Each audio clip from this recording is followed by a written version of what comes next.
É 2303, né?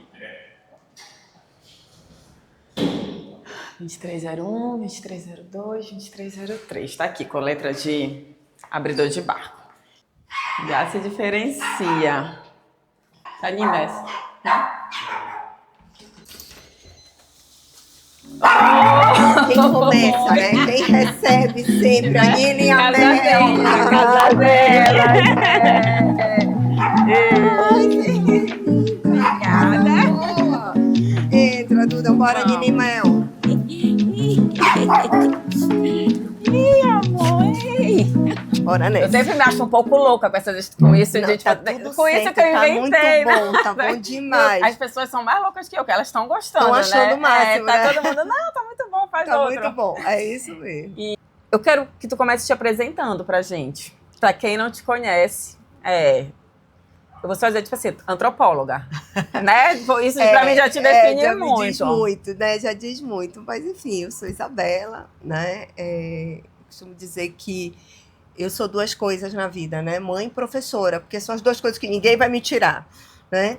E eu fiz ciências sociais, eu sou filha, né, de uma cientista social, uma socióloga, e um economista. Então, inevitavelmente, as ciências sociais estavam na minha vida e eu fiz a escolha de fazer ciências sociais. Na sequência, ainda terminando a faculdade em 93, eu fiz o mestrado, né? Fui da primeira turma de mestrado em antropologia da UFPA, eu tenho muito orgulho disso. Mestrado em antropologia. Entrei com um projeto, continuando o meu TCC, porque no meu TCC eu trabalhei com etnohistória, né, e fazendo pesquisa sobre os relatos dos viajantes na Amazônia, especificamente focada nos índios Munduruku. Então eu digo, vou continuar estudando etnologia. Mas não tem jeito, eu sou uma antropóloga urbana, né? E quando eu me deparei, eu disse, não, como é que eu quero pesquisar mais, eu quero... E quando eu comecei a trabalhar, né, no mestrado, eu fiquei muito focada, sempre gostei de estudar juventude em juventude. Bom, continuando a apresentação, sou gestora pública, então fui gestora pública há muito tempo, eu costumo dizer que também a gente a gente sempre é gestor, quem tem a gestão na pele, né, no sangue, sou gestora pública, atuei na gestão pública por muitos anos, fiz um MBA em gestão pública e projetos sociais, que sempre a minha obstinação está muito vinculada a essa questão, né, da pobreza, da desigualdade, como é que a gente lida com os indicadores sociais. Demorei muito a fazer meu doutorado. Fui fazer meu doutorado quase que 20 anos depois do meu mestrado. O que eu quero te dizer que, sem saber, foi uma das minhas melhores opções. A pausa. Porque, assim, eu passei no concurso, eu fui primeira professora substituta na UFPA durante 3 anos, mas entrei muito nova, entrei com 23 anos na UFPA. E aí passei para professora efetiva em 96, e ali realmente me joguei muito na sala de aula, que eu sou apaixonada por ela, né? Quando eu fui para o mestrado, para o doutorado, já em 2013, aí eu fiz na PUC, no Rio, né? E sempre voltada para a juventude. Isso que eu espero, mas o tema do teu doutorado também permeia, Nem tanto. Na realidade, ele tem uma lógica semelhante, porque eu continuo trabalhando juventude, e o tema do meu doutorado vai trabalhar um pouco juventude e consumo. O título da dissertação, da tese, são andarilhos de shopping centers, inclusive. Gente, né? Maravilhoso. E esse ano que vem vai pro Prelo também, né? Enfim. Mas aí entrei no mestrado, minha pesquisa foi voltada para a juventude também e consumo. E aí eu faço uma análise agora atravessando a questão da desigualdade, discutindo shopping de rico e shopping de pobre. Né? Um pouco esse consumo e essa forma que os jovens também se colocam e, na realidade, se rotulam a partir dos lugares que eles frequentam e de toda a simbologia. E aí o meu doutorado foi, né, para aí. Sou criadora, obviamente, de conteúdo também digital, né, podcaster, né? Enfim, tem uma pesquisa que sempre a questão da mulher fez muito parte. A minha pesquisa na universidade tem a ver com a questão de políticas públicas para as mulheres, discutindo um pouco assim, campo da violência, a integração das políticas públicas. Sou professora do mestrado da pós-graduação de segurança pública na UFPA. Sei lá, eu acho que eu costumo dizer... Coisa pra caramba! Não, na real, Duda, sabe o que eu digo? Às vezes eu queria mais umas encarnações, assim, porque, assim, eu quero ainda dançar, eu amo cantar, então eu sou filha de músico. Então, gente, eu quero... minha primeira escrita, né? Só Serina, eu adoro. Cantora, dançarina. Cantora, dançarina. Não, dançarina não, da sereia. Maravilhosa. Que não é o tipo de literatura que eu leio, porque é uma tese de mestrado, não é um romance, né? Não é um romance. Mas dá um romance, né? Ai, que delícia. Eu acho que tudo que tem relação com, sei lá, acho que a antropologia por si só, né? Eu acho que o romance, ele conta a vida das pessoas. Sim. E a antropologia também fala sobre esse funcionamento, né? Vamos começar do começo. Logo que eu comecei, assim, nas primeiras páginas, né? Eu não vou lembrar qual é que tá a página, tu falaste assim, me mostra aqui, eu não vou lembrar qual é a página. Mas tu coloca um cenário de como Belém começa, né, a ser criada, do contexto social, tipo assim, das várias interferências, né, sociais, e de uma falta de identidade, né, em decorrência dessas várias interferências.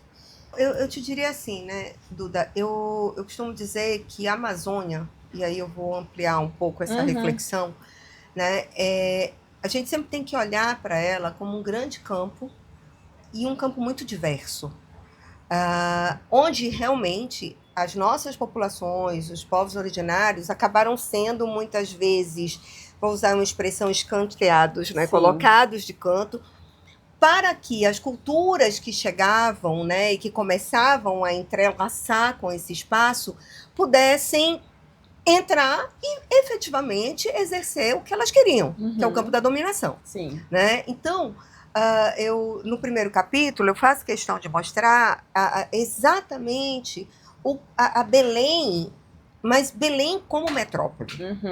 Né? E uma metrópole, ela tem uma dificuldade muito grande num campo de definições de uma única identidade. Esse é o papel dela. Né? Se me pedires uma definição identitária para Tóquio, tu vais ter muito mais vinculada a um comportamento pós-moderno e assim por diante, mas ainda com uma mistura muito grande também das origens.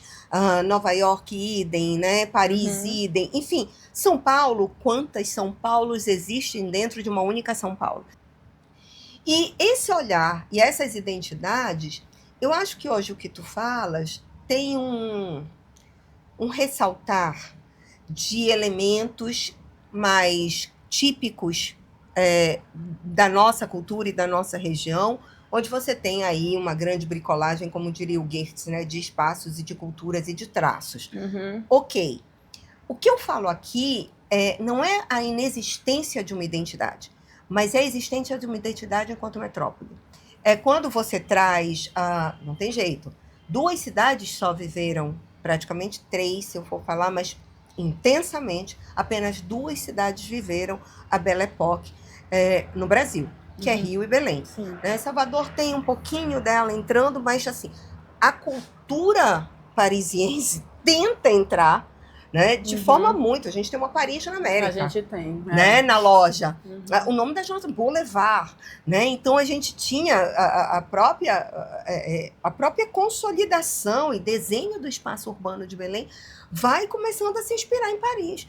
Então, eu digo que a gente precisa olhar para essa Belém para além dos nossos umbigos, sabe? Assim, eu acho que a gente tem uma metrópole, a gente vive numa metrópole, mas mesmo esse comportamento entre as nossas identidades, os nossos traços, e isso também faz parte dessa metrópole, entendeu?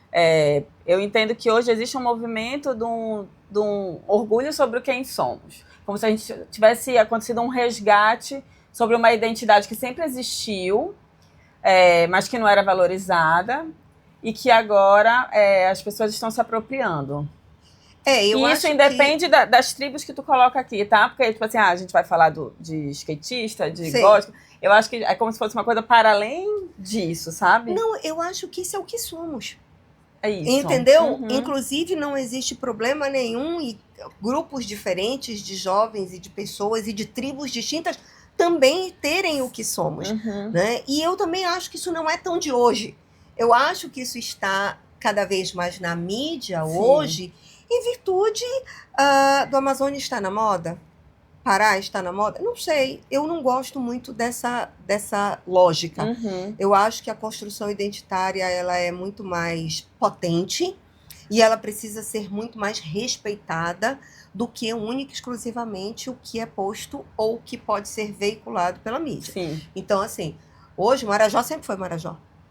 O bordado de Marajoara sempre esteve lá. Né? E tu tens uma lógica realmente de pessoas que também tiveram responsabilidade em divulgar. Uhum. Né? Então, o Padre Giovanni Galo, o primeiro livro, eu me lembro que eu orientei uma especialização sobre o Museu do Marajó em 2000. Então, isso está. Uhum. Claro, e aí eu costumo também dizer, isso são movimentos. O nosso momento agora é que eu acho que a gente tem aí um risco e uma atenção maior, porque nós fazemos parte, né, de um universo responsável por uma das últimas alternativas de salvação do mundo. É um pouco isso. Então, todo mundo quer nos olhar, né? Então, Sim. todo mundo quer vestir a camisa Amazônia, todo mundo vai usar, tá todo mundo... O que é orgulho, o que é interesse. O que é orgulho, o que é interesse, o que tem genuinidade, o que não tem, o que realmente está literalmente sendo reverberado, impactando na vida de quem começa, ou a gente simplesmente está vivendo um extrativismo cultural aí de novo. Vem beber aqui da nossa fonte, sim, faz a tua marca, faz a tua... E caindo e aí depois, o golpe tá tchau, aí, cai quem quer. O golpe tá aí. Né? Então é o que eu falo muito para os meus alunos, né? Eu dou uma disciplina, Formação Social e Econômica da Amazônia, e eu falo muito isso para eles. Nosso grande desafio. Primeiro, eu tenho um projeto chamado Vozes da Amazônia, né, que também está... a gente trabalha um pouco levando vozes para falar da Amazônia, mas vozes da Amazônia. Então, eu acho que essa é uma coisa que me preocupa. Então, eu sempre digo, sejam vozes da Amazônia. Né? Então, sejam pessoas com análise crítica, pensamento crítico, refletindo sobre o que é esses espaços. Não significa dizer não podemos fazer parte nem colaborar com redes, não devemos criar os nossos caminhos de fazer pontes, não queremos parceria, queremos tudo isso. Desde que isso chegue, a gente tem que chegar. Sim. É um pouco isso. Fazer parte do cenário, né? Porque a gente tem uma movimentação muito grande e até que ponto a gente está incluído mesmo, né? Nesse debate, nesse discurso. É sobre isso. Quando eu comecei a pesquisa, eu comecei porque em 95 o número de brigas de gangues de ruas em Belém era absurdo. Então, todos os dias a gente tinha um noticiário, sobretudo no jornal, na página policial. Um jovem matou não sei quem, e aquilo começou a me incomodar de uma forma, e eu queria entender o que era aquilo que estava acontecendo. Então, quando eu refaço o meu projeto de mestrado, eu refaço focada em gangues de rua. Né? Aí começo a dialogar também com outras pesquisadoras, como a Glória Diógenes, que estava pesquisando isso no Ceará, e assim por diante. E aí, Duda, eu digo, não, quero entender isso. Consigo o contato de uma outra colega, antropóloga também, a Thelma. Ela faz uma ponte com um jovem, né, que era um líder de uma das gangues de rua dali da área da Sacramento, Barreira e tal. Beleza. Aí vou para essa primeira conversa na Praça do Jaú, no meio da Sacramento, e esperando, né, esse jovem aparecer, tá? Quando eu chego, calça jeans, camiseta branca, chinelo e uma pochete, porque eu estava levando, na época não tinha celular, né, gente? Então não tinha negócio de internet, nada dessas coisas. Então era gravadorzinho e fita cassete, né? Então, fita cassete, bons tempos. Fita cassete, aí levei. Chego lá, umas 9 e pouco da noite e tal. E aí, de repente eu me vi cercada. Quando eu me vi cercada, aí tensiona, né? Claro. Natural, né? Não é o teu espaço. Não é meu espaço, né? E isso é uma coisa que eu falo também um pouco dessa sensação da antropóloga chegando no campo, né? Sim. No meu mestrado, no meu doutorado, eu já trago mais isso para escrita. Uhum. Aqui eu acho que eu ainda tinha um pouco de receio de trazer. Sim. E aí eu Você ainda lembro estava que... desconstruindo, na verdade, esse olhar que a gente tem, né? Exato. De não fazer parte daquele espaço. Não, eu não posso entrar, não é seguro aqui. Exato. Porque a gente, tu analisa as tribos, mas tu tem a tua própria tribo. É claro, né? tu és de um A gente, tu lugar. faz parte de algum espaço, né? E aí, quando a gente precisa furar essa bolha, né? Óbvio que tensiona. Tensiona. E aí, um deles olhou para mim e disse assim, tu é da DATA? Né? Divisão de Atendimento ao Adolescente, né? Da polícia. Não, gente, que é isso? Não, sou professora. Que é professora? Tá aí. Que é isso que tu tem aí dentro? Aí eu abri e mostrei o gravador. A gente vai te roubar. Bizarro. Eu disse, tudo bem, pode levar. E tá fazendo o que aqui? Aí eu disse, eu tô esperando. Aí eu falei o nome do líder. Uhum. Eu tô esperando. Gente, senta aqui, ó. Ela é considerada, ela tá esperando, avisa ele. Eu acho que ele deve estar chegando e tá. Mudou. Uhum. Aí sentei lá e aí comecei a bater papo com ele, soltou, relaxaram. Aí ele chegou. Dali em diante, eu passei uns 6 meses convivendo com essa gangue, né? E aí, entre vários espaços. Ora na praça, ora na Praça da República, ora à noite, na hora que eles saíam para fazer a pichação. E eu me colocava mais distante no sentido da observadora. Enfim, nesse meio, é isso que eu acho que é muito sensacional do universo da pesquisa, né? A gente não escolhe. É como tu disseste, eu não estou escolhendo esses entrevistados, né? Na hora aparece. E é um pouco isso, né? O universo de pesquisa não se escolhe. Nesse meio tempo, eu frequentava muito Goldfish, que é o bar, que é de uma amiga hoje, que aí, e aí era um bar que ficava na Rui Barbosa, que foi um bar que desconstruiu totalmente aquela lógica arrumadinha e tal, de Brás de Aguiar, Belerê, Bará. Ok. E aí, eu ia muito para a Praça da República, nos domingos, e a minha observação faz isso. E aí, dali, das gangues, eu começo a observar outros grupos de jovens que eu percebo que têm elementos que eu poderia categorizar como neotribalismo. Ok. Aí é na Praça da República. Eu realmente faço esse desenho, esse mapa, né?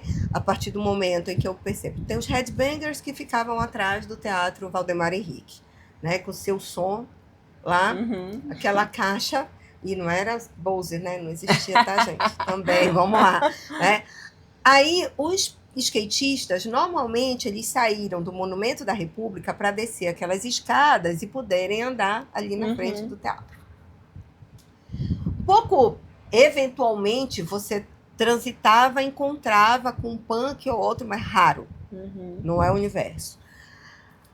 À noite eu saía bem doidinha no meio da cidade, eu e meu Chevette azul, né, que eu pedia emprestado da mamãe, seguindo quando eu encontrava um grupo de dark que estava andando. Aí saía, normalmente parava, me escondia ali no cemitério da Soledade, né, eventualmente e tal. E claro que quando eu me encontro com a Babette, com a banda Bagaça, eu digo, me encontrei. Aí primeiro que eu me emociono porque, assim, eu digo que eu e Peter fomos uma paixão à primeira vista. Nós nos tornamos amigos e Peter também já partiu, e eu costumo dizer que ele é um exemplo, porque era um cara que fez da arte uma explosão. Dá uma curiosidade em querer saber qual é o nosso lugar, qual é o nosso... Duda, hoje eu costumo dizer assim, a gente faz parte de tantos. De muitos, É isso. Mas se você abrir, e Geertz é um excelente autor para a gente tentar entender essa rede, a gente começa a perceber verdadeiramente em quantos a gente faz parte. Sim. Né? E que bom, né? Que bom a gente hoje tem essa flexibilidade, a gente tem esse caminho. A própria internet, ela te abre, a rede abre muito. Imagina, o Instagram, que grupo você faz parte? Oi? Mas espera aí, eu leio isso, eu estou aqui, eu faço isso. Eu digo que a coisa mais difícil que tem para mim me definir naquela bio do Instagram. Dificílimo, não Nossa. tem número, não tem palavra suficiente. Eu também sinto a mesma coisa. Uma farsa, sabe? Porque eu coloco alguma coisa ali, eu falei assim, não, mas tá faltando. E aí, né, tem isso, né? Porque como a gente se identifica, de que grupos a gente faz parte, mas de como os outros acham. Porque Claro. para alguns, eu sou a Duda leitora. Para outros, eu sou a Duda advogada, né? Deve Olha ter aí. os que te olham e falam assim, a Bel antropóloga, a Bel mãe, a Bel digital influencer. Quem é a Isabela, então, né? Pra É que isso caixinhas? Essa é a verdade, né? É sobre, exatamente Eu sobre acho que as caixinhas servem bem para fazer uma análise, né? Antropologicamente falando. Sim, dos espaços, sim. Mas... Sim, das regras, né? Que eu preciso seguir é um pouco isso. E, acho que todo antropólogo tem um quê de fofoqueiro também, né? Boa. Vocês acham? Eu tenho certeza. Tanto que eu me interessei muito pelo livro por isso também. Porque eu acho que todo leitor tem também, né? Um pouco Tem, curioso, claro, enfim. claro. Quer saber da vida do outro, Claro, quer saber o que está se passando, né? de Em onde outro vem, lugar. E é muito legal para desconstruir, né? Quando eu te falei assim, tu ia sozinha, sem ninguém, né, para fazer segurança. Quando a gente tá dentro do espaço, por mais tenso que seja, a gente desconstrói, né? E a gente vê que no fundo é tudo gente, né? Amiga, outro dia, onde eu tava? Agora em São Paulo. A gente entrou numa área meio complexa e tal, e aí uma amiga minha se virou e disse assim, mas não fica preocupada aqui. Deixa eu te dizer uma coisa. Se tem uma coisa na minha vida que eu não sei se isso é bom ou é ruim, né? Eu sempre dizia isso muito para meus filhos, que eu não tenho medo. Eu tenho pouquíssimos medos.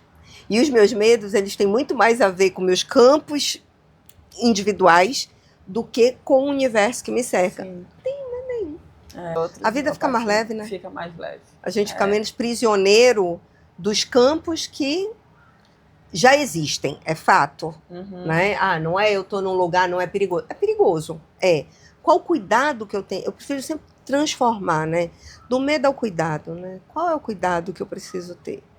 Qual é o respeito que eu preciso ter com este lugar que eu entro, né?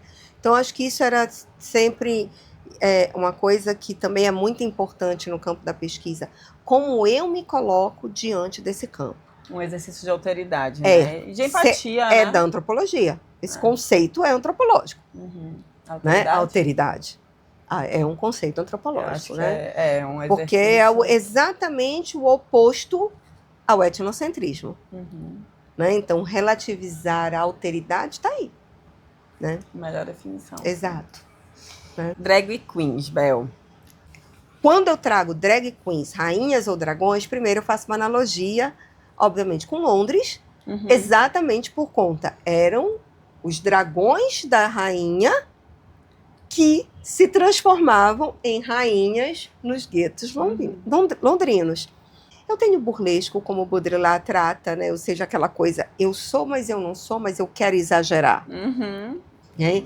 Eu tenho muito da paródia, quando eles vão... Gente, se tu assistires uma apresentação, realmente, da Babette e da Banda Bagaço, onde ela fazia uma paródia a partir de uma cena de um Flashdance, exemplo, né? Ela pegava a Madonna, incrível.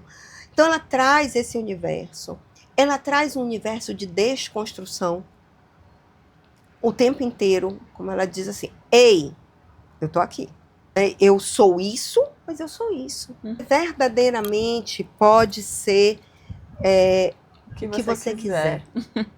O que você quiser. E você pode viver, você pode abrir esse espaço.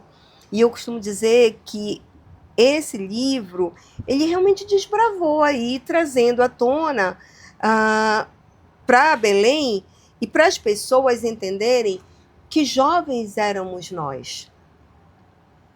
Né? E que jovens eram esses que tinham, por exemplo, que é uma coisa que eu sempre digo, na pichação, tá? Por parte de uma gangue de rua, algo que lhes dizia o seguinte, vão ter que me ver.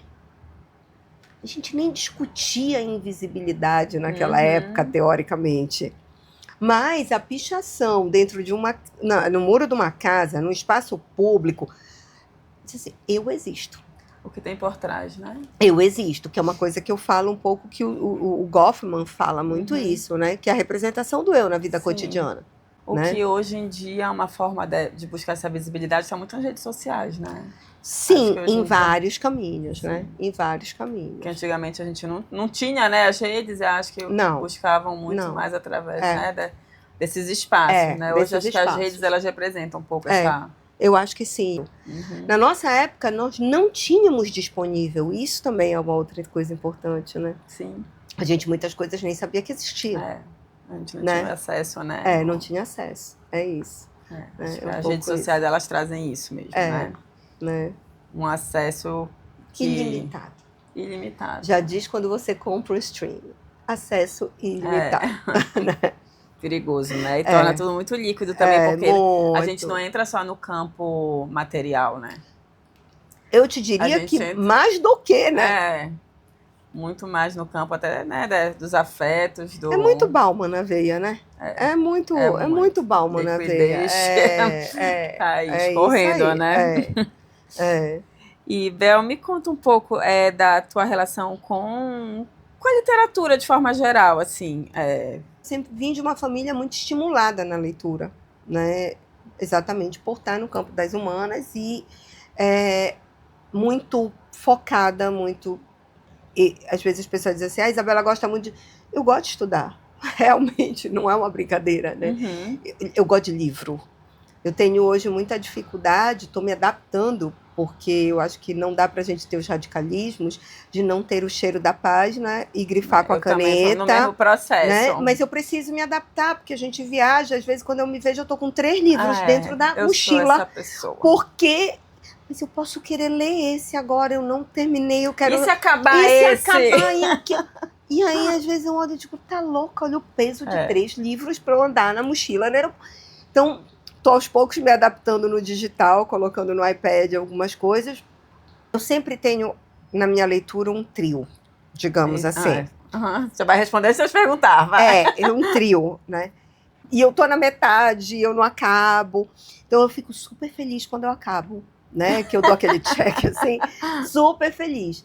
Mas, assim, busco ler. A minha adolescência eu li bastante autores paraenses, né? Então, assim, Benedito Monteiro, Salomão, né? Eneida, porque eu amava, né, entender um pouco mais desse universo. Porque tu viaja, né? Tu te vê, tu vira personagem, né? Tu te coloca na personagem e tal. Então, sempre tenho mais ou menos por aí. Sou uma leitora de Balzac, verdadeiramente. Tu sabe que uma preocupação que eu tenho, que eu estava até conversei com o Salomão quando eu fui lá com ele, é de como formar leitores, né? E um dia desse eu estava vendo numa postagem do Jefferson Tenório, acho que ele lançou um último livro agora, né? O Ednei já até comprou. Eu não comprei ainda. E ele fala que ele é mais preocupado em formar leitores do que, né... Eu te diria o seguinte, primeiro a gente já tem um índice de leitura baixíssimo no Brasil, né? Então, acho que num país onde eu tenho um analfabetismo funcional, com o índice que a gente tem, não é simples a gente formar leitores. E aí é um desafio enorme, realmente, a formação de leitores. Primeiro, a celeridade aí eu adoro, porque isso é Domênico de Masi na veia, né? O não ter tempo e o construir as lógicas de tempo sem tempo. Né? Sabe aquela coisa assim? Ai, gente, eu adoro dizer, sou muito ocupada, não paro, faço 1000 coisas ao mesmo tempo. Eu sou uma pessoa que faz, tu és uma pessoa que faz 1000 coisas ao mesmo tempo. Mas assim, hoje eu não tenho orgulho. Eu já tive. Zero. Tipo assim, eu já tive esse lugar da mulher de 30, a mulher de 40, a top, faz tudo, não para, não sei. Hoje eu não parar, para mim, me acende um alerta enorme. Eu não quero parar. Eu quero não fazer nada. Eu quero estar eu comigo mesma. Né? E eu quero ter tempo. Então, o que eu falo? Eu me forço a ter tempo de ler 2, 3, 4 páginas que me dê prazer. O ler, o que faz parte da minha formação, não tem jeito. Acho que a gente tem que ter, e o Jefferson Tenório, ele é maravilhoso nisso. Um cuidado enorme com o volume das nossas literaturas e com a linguagem delas.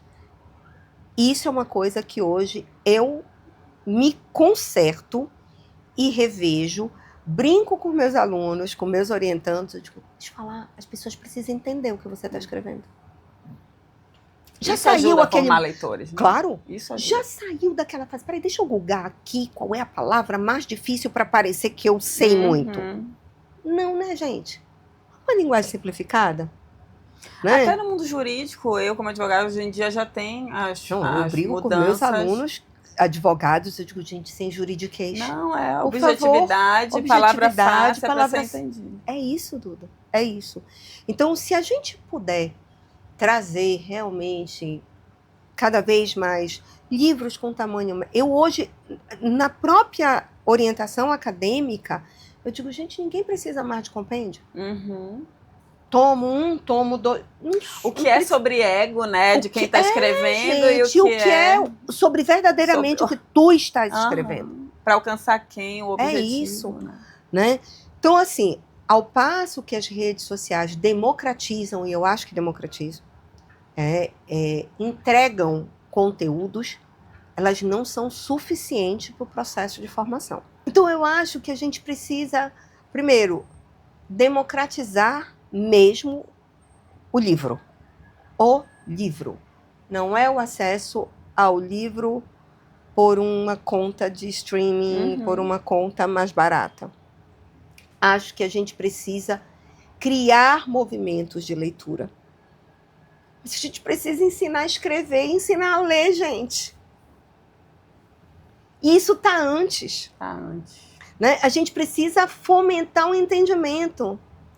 Uma sociedade com déficit nutricional como a nossa, que está abaixo da linha da pobreza, não vai compreender nunca 3 linhas do que ela lê. Uhum. Então, assim, esse campo, ele é um campo muito mais amplo do que a gente pensa. Né? Esse buraco é muito mais embaixo, a gente precisa ir muito além. A gente precisa se determinar a uma revolução pelo conhecimento. Qual é o lugar que a educação assume dentro do campo e do universo, né, de um país? Eu não acredito em outro caminho de libertação que não seja pela educação. Eu também não. Eu não acredito. Obrigada. Eu sou de Ançã. Eu sou de Oxum. Minha moça tá ali cuidando de mim, né? Mas assim, eu costumo dizer que é aquilo que você tava falando, mostrar, né? A casa é muita gente, né, gente? Da Dina, Orlando, né? As culturas de... é maravilhoso, do Paulo Emílio. Eu sou muito apaixonada pra ter, eu não tenho. Ai, mas eu sou muito apaixonada pelo trabalho dele. Isso tudo aqui mas é olha, leitura. tem uma olha aqui. Muito bom, né? Eu li recentemente Gente, também. olha. Ela é muito Mas peraí, já comprei. Sabe que ela começou numa oficina do Gabo, né? Gabriel Garcia Marques. Ela fez. Chiquetrérrima. Chiquetrérrima, né? Eu não ia falar, mas já que tu perguntaste, lê Estela Sem Deus, que tá chegando, né? E aí que, né, ele faz assina alguma coisa, deixa uma mensagem nessa saia. Então tu imagina a potência disso, nossa, né? Imagina essa potência. Energia. E aí, meu Deus. Cheirosa.